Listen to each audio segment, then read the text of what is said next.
Takže ahoj, vítám vás u dnešního videa. Dneska si dáme nějaký novinky a takovýhle. Tady tenhle skin, novej.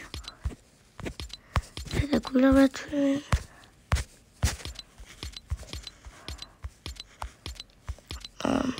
Tady tu levery, no bum, tam projedem tady. Když tak si to stopněte, když tak fakt sorry.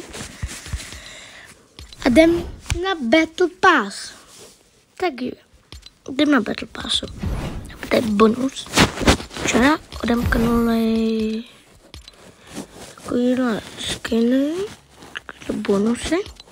Bonusy, to jakoby, že nevím. Prostě ještě ty skiny, no. Jsou docela jako mega pěkné, ty se mi páčí. A třeba kdyby tam byl na toho, na... Jak se jmenuje ten borec? Koukneme za chvilku. Kdyby tady byl třeba nějaký... Kdyby tady byl nějaký edit styl na Sub-Zero, jo. Sub-Zero. Tak by to mohlo být hezký, no. Ale to je jedno. Pak tady máme Outlast Midase.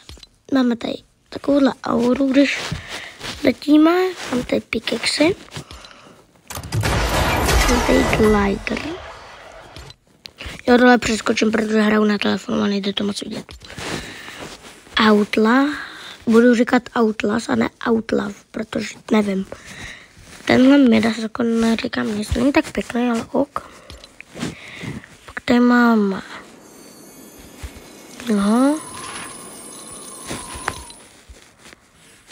Big Blink. To.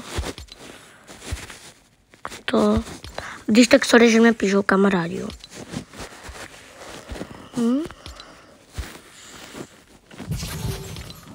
Mám ten ladr. Jo, tady je Big Blink vlastně, sorry. A pak tady máme Host Midase. Tako pěkná.